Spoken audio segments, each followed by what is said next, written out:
Real sa sata, mga ka-alright. Iyo. Boss, pa isa ito. Wala pa yung assignment lagi. Assignment ako. One. Distance rate, manda. Nagsuway ko solve, wala ba? Scratch. Ano? Lisod man, may. Kasi makasolve ka. Distance problem, so na. Kaya na. Ano ba? Daw.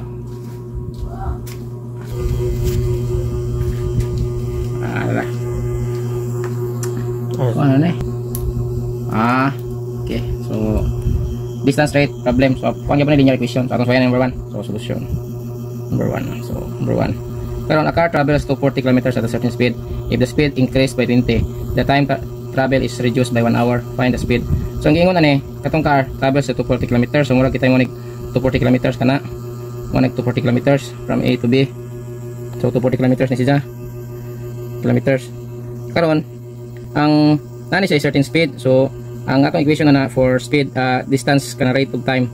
Kaya naman tayo kuan kita hay ang speed S is equals to D over time dt. So, karon na siya 240 kilometers. So, mo nag-travel sa car. So, mo nag-S. So, mahitabo is D is for distance, time is for time travel. So, 240 over T.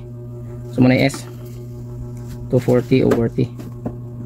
Equation 1. Karon, ang giingon is, kung i-increase ko ang speed sa 20, the time travel is reduced by 1 hour. So, katong time travel, kining time, ma-reduce daw ni 1 hour. So, mahitabo na, ang speed is increased by 20 plus 20 is equals to katong 240 yapon, same naman nga distance, 240 over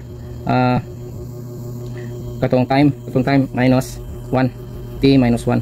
Karon ato ni siyang in terms of s, kaya makakuha ta og speed, kay speed atong gipangita. So ano equation to. Karon ato imong kani atong in terms of speed. So atong ikuha ning equation 1, mahimo nang t over 240 over s 1 prime. Equate nato ning kining t dire. So mahimong kuha na siya s plus 20 is equals to 240, di ba? Ang t is kani, so 240 over s minus 1.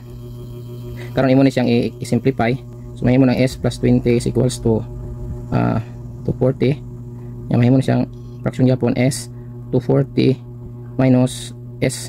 Then bali ng s sa pikas, mahimo ng doon tare kay mahimo s plus 20 is equals to 240 times s over 240 minus s. Cross multiply, so may muna siyang s plus 20 times 240 minus s equals 240s. So multiply ni mo ni, may munang 240s plus 20 times 240.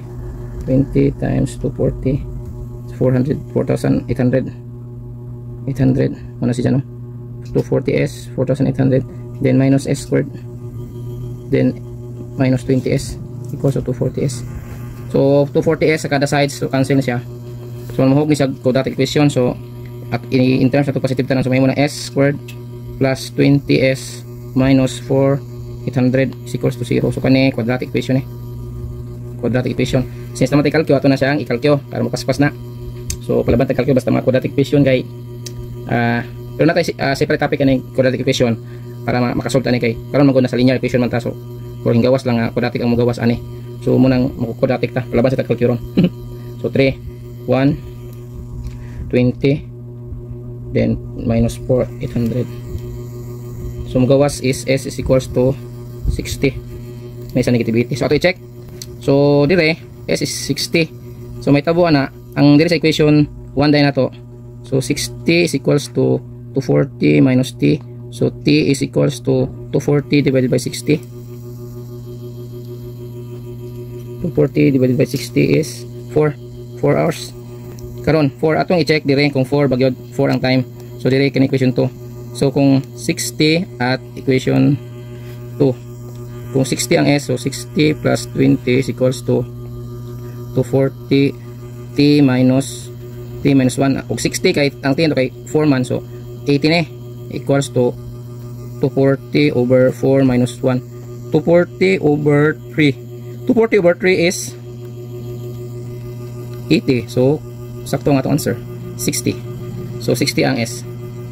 Okay, so example to ito lang i-separate yung example to kay ta. Okay, kaya mo na to mga ka-alright.